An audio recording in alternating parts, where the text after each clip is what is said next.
number one fan. I'm your number one fan. Gotta understand, I got a plan. Go for what you want, might be what you thought. You gotta take the chance. Gotta understand, I'm your number one fan.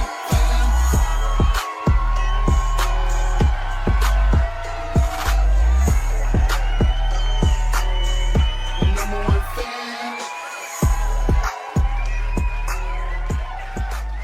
Hello, everybody. You're watching a special edition here of something new, something fresh, but there's been something that's been going on for some time, and this is the Kurt Social Network.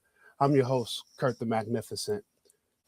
I started a YouTube page back in 2010, and it first started, it was called the Kurt Sports Show. And my guest that I'm going to bring on today, he was actually one of the first few people to be on my show, the Kurt Sports Show at the time. Later on, I changed it to the Kurt Social Network.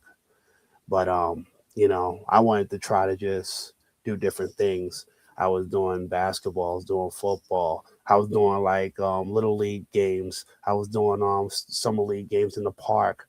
I remember when the Giants won the 2011 season. They won the Super Bowl 2012. I was at the parade. I was at down there near Wall Street where they had the parade, and I was just giving interviews to a whole bunch of different people. So it was great. Until then, I kept on going. I was working with Westchester Community College. I was their announcer for a couple of years, doing video and audio. That was great. And that was a time when they were really getting going. And I appreciate them for letting me do that.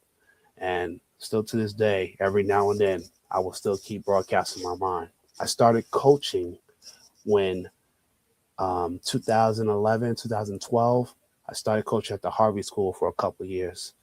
And I got really so involved and so in touch with it, trying to give back to the kids of the sport I love. I got a chance to coach at my alma mater that I was at in high school, which is Alexander Hamilton. And I was able to coach JV. I coached there for 10 years, JV, and helped with the varsity as an assistant. And now I want to just do something where I want to not just only just do sports, but social topics, current events, economics, finances. I want to do a lot of things I want to put on to this network. As far as with the Knicks, Marv Albert, that was my life in my living room on nights with Knicks games, and even on Sundays on NBC in the 90s. And I just admired how the way that the game was just lifted up, and how they would just have that power to motivate you to be staring at the TV back then and just watching what was going on and what we were witnessing. For me as a Knicks fan, I've been a diehard Knicks fan since the season of 92. They were in the playoffs, and I'll never forget it. Shout out to Smarter Fan Podcast. We talked about this, about the Pistons and Knicks in 92, and that was the first introduction for me about New York Knicks. They had won that Game 5 series against them to play against the Bulls in that grueling 7-game series, which they lost to Michael Jordan. But I just became a fan of just basketball and watching it. And then, getting video games later on and, playing NBA Jam, or when NBA Live started coming around. And I just love the game of basketball. I love the sport of basketball. I started playing basketball at a young age. I really got really into just playing when I was about maybe 8 years old. And, I just never, ever stopped. To this day, I love it. I still play at times. Now I want to introduce my guest. So my guest is coming on. He's actually family. He's my cousin. We grew up playing basketball together. He's a Yonkers native, and he's a Delaware State graduate as well. And he was an all-league basketball guard as well in high school. And he knows the knowledge, and he is a diehard Knicks fan. And we're going to talk about Knicks in the NBA as well. And I want to give a special love and a coming on for my cousin, Jonathan Suttles. Can we give a hand for Jonathan Suttles? What's up? Yes, my How man. you doing? How Yes, you doing? How yeah. you doing? We need to get it. We need to get an applause next time. I have to do the applause right here. It's Thank you. great. It's great to be here, especially on the first episode. I've been telling you for years that you need to go ahead and start doing these live streams, start doing these videos because you have a talent and you got to broadcast it to the world. So let's get this going, man. Yeah, definitely, John. We go way back, and and I just gotta say that I'm so happy that you are the first for this podcast, and we're gonna really start for what we love, and we're gonna start with these New York Knicks. I love that hat, by the way. It's beautiful. All right, let's get to it. let's Yeah. No, get to let's it. start with the cup game on Tuesday night, man. That was just great for the Knicks to just get that NBA Cup win. Just something to let people know that the Knicks are here. The Knicks, they're not gonna lay down. We're gonna come and we're gonna really get your minds on the Knicks throughout the rest of the season. Exactly, exactly. I mean, the NBA Cup, people always poo pooing it because it's a mid season thing. They just started it. It just has to get some prestige. That's all it really has to do. But at the end of the day, the New York Knicks came through and they did what they had to do. You put the opponent in front of them, they knocked them down. That's all. They went all the way through. They knocked out the Magic. And then that game against the Spurs was extremely good.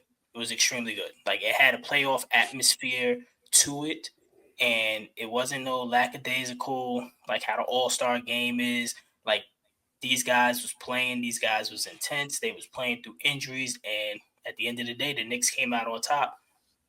What can they say about us? We the 2025 NBA Cup champs. You mad about it? Go cry somewhere else. Right. Go cross for us. That's a fact. Um, what did you think about Brunson, man? He really just, I mean, the guy is amazing. He definitely MVP talk right now.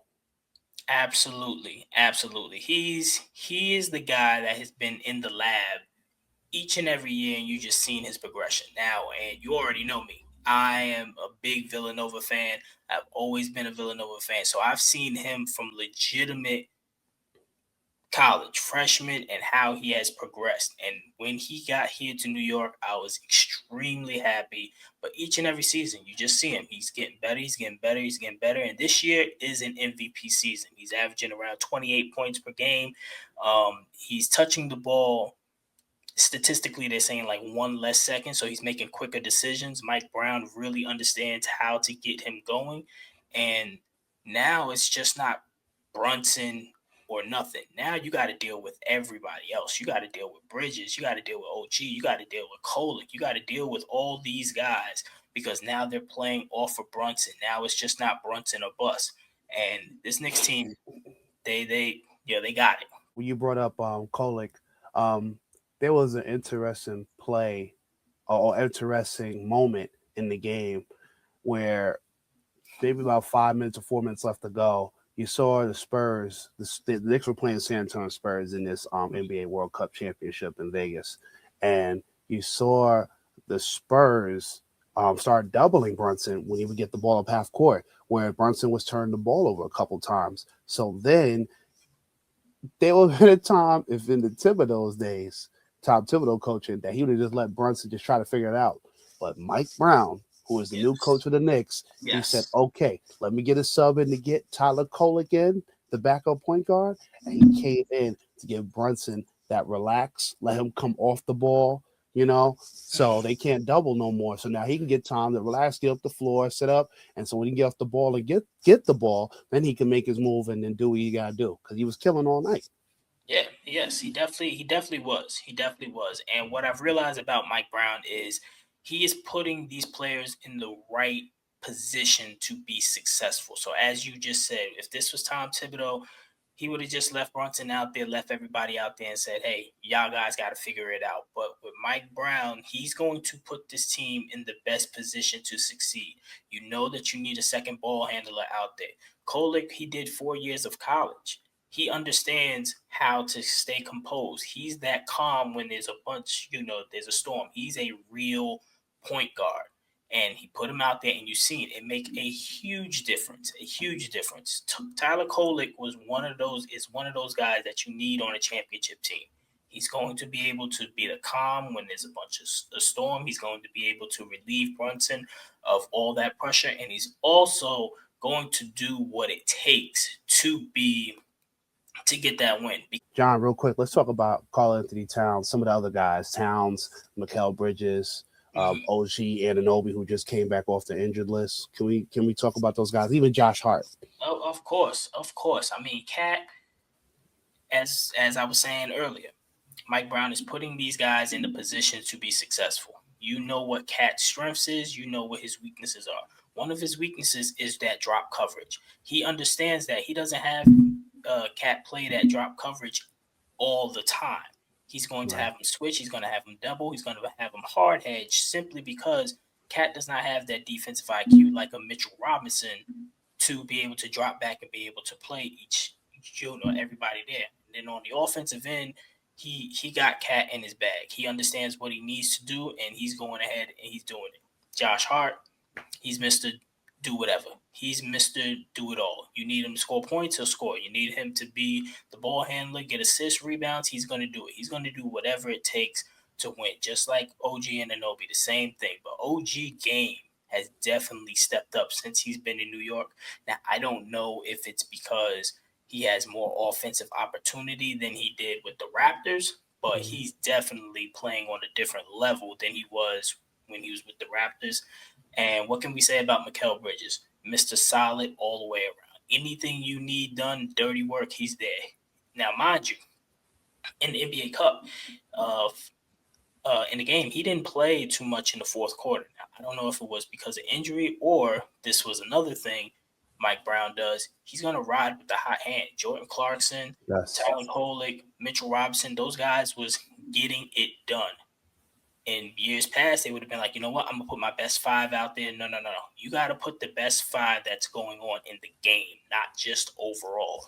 Bridges wasn't having that great of a game. He was sitting down, but he understands he's won a couple of national championships. I've seen him. He's a very humble guy. He does what it is to win. We just have a bunch of winners on the team, and, this is our year, man. This is our year. This definitely our year. I think this is the best chance for the Knicks. I talked about it on the show on the Smarter Fan podcast. John, you got to watch that. Actually, I think you have, but shout out to them once again. That besides us, the Pistons right now is still on top, but I think the Knicks can catch them. And again, if a healthy Cleveland, but right now Cleveland's struggling, and maybe Orlando. Besides them teams, I think the Knicks got the best chance right now to win the East, to get there and have a chance. So I'm hoping it works out. And shout out again to Mitchell Robinson, man. Yeah, he makes a real big difference on the offensive glass and just rebounding the ball and playing defense on the bigger, taller guys like Wemby the other night. And also another shout out to Jordan Clarkson, who's coming off the bench and playing very well. Yeah, our bench is looking really good. The fans were screaming for it last year. We knew that our bench was going to be one of the weaknesses going into last year's playoffs, and they went and they read up, and you got a different system, you got a different coach, a different ear, and there it is. I mean, Mitchell Robinson, all you got to say is this. He played 18 minutes, and he grabbed 15 boards, and 10 of them was offensive rebounds. And he held Wemby off of the boards the entire fourth quarter. He didn't have not one board. That's constructs. That's a hard hat. That's the vest. That's what it is. That's New York basketball. That's exactly what it is. And yes, that is definitely New York basketball. It's New York basketball that we came and grew up and we watched from the 90s and even the 2000s and on. So you want that blue collar, that gritty grind. That's what we're about, and that's what we've been in the last about 3 or 4 or 5 years. We've been about that, and I hope we can keep that up. So once again, congratulations to New York Knicks on winning the NBA World Cup here in 2025 in Vegas. Absolutely. John, real quick, let's talk about the NBA a little bit. Elsewhere. OKC. I just don't see nobody really in the West. I really don't see nobody in the West really taking them down right No. now, man. They too good and too hungry, man. They are very good. They are very good. They are the defending champs, so you have to put that on there. But there is one thing that I've noticed with the OKC, and the Spurs actually did it to them. And I want to see if other teams are gonna catch on. But the Spurs initiated the aggressiveness. Usually it's OKC who initiates the aggressiveness on the defensive end, and they are the ones dictating the game and dictating what the refs are going to call. The Spurs actually got out there and played very aggressive on their guards and played aggressive overall, and they brought the fight to them. So I want to see if any other teams are going to pick up on that nuance and seeing if you can get to that physicality and get to that mode before OKC. Want to see how they are going to respond because SGA is going to get his buckets, but everybody else, they can definitely be shut down. They can definitely have bad nights. You can definitely make sure everybody else don't get what they do. SGA is a given. He's going to have like 30. He's going to get to the line. But if you bring the fight to them, I want to see how OKC is going to act. So I'm not ready to crown them just yet. We got a few minutes left, John, and Mhm. I just want to again just piggyback and go back to what I said. Thank you for being on. You was right there in the beginning. Did you like that intro? Did you see yourself in the intro? I don't know if you remember. Do you remember where we're at in that picture? Yeah. Yeah, we was in Richmond, Virginia. That's We was right. in We was yeah, we was in Virginia Richmond, Virginia. That's where at your house doing the Mhm. show. Right before you left to go right before you left to go back to New York. You probably remember what game was on. You Oh should no, remember not this. that no. That was the game when the Knicks played against the Bulls Easter Sunday. Okay. Yeah, see. And that's I, when I, Melo I when don't have that memory with all the when games and everything like that, but yeah, I just remember that because we were going crazy because Melo hit those threes, threes, yeah, got Yeah. So and they tied the game to go to overtime and they took the lead in overtime. it. Yep. So but listen, we've gone back and forth and done this and we just do our talks all the time and I Yeah. want you to keep coming back. I want you to do this again with me. I hope that's good. Yeah. Yeah. We go back, man. The Commerce days, the Oh, PAL. Yo, man, we can Rumbrook Park, man. I was just talking to Doc about that. I was just talking about Doc about Rumbrook, but Oh yeah, man, yeah, man, man. man. I'm when I get off here and talk to Doc about that, man. That was some good times. Yeah. But John, I appreciate you coming on here on the Kurt Social Network. Thank you so much, my family. Yo, I love you, bro. You already know I that, love fam. you, bro. All right. I love you, brother, man. Salute. Keep doing Yeah. what you're doing. Thank you. Appreciate you. Yes. All right. That was again my cousin John Suttles, man. Diehard Knicks fan, like me. I mean, we was watching it all the time. I would go to his house and watch, or he'll come to my house and we watch the games. His pops is a huge fan as well. Shout out to Big John Suttles. We were Knicks fans when we were up and we were down. People used to talk about us how bad we were, and I gotta say this: I'm glad we back on top and we're able to really enjoy this time with the Knicks as we grow older. So thank you again to my cousin John Settles. We're about to close out this show. I just want to say whoever watched, who is watching, and who's going to be watching in the future, please, thank you again. Keep supporting. All right. Keep liking it. All right. I'm coming back with more flavor, more stuff. I told you different. All right. We're going to get really, really, really in tune with a lot of stuff going on in this world. All right. Not just sports. All right. It's the world as well. All right. It's a social thing. All right. And this is the Kurt Social Network. My name is Kurt the Magnificent. All right. Peace, love. You already know. Take care.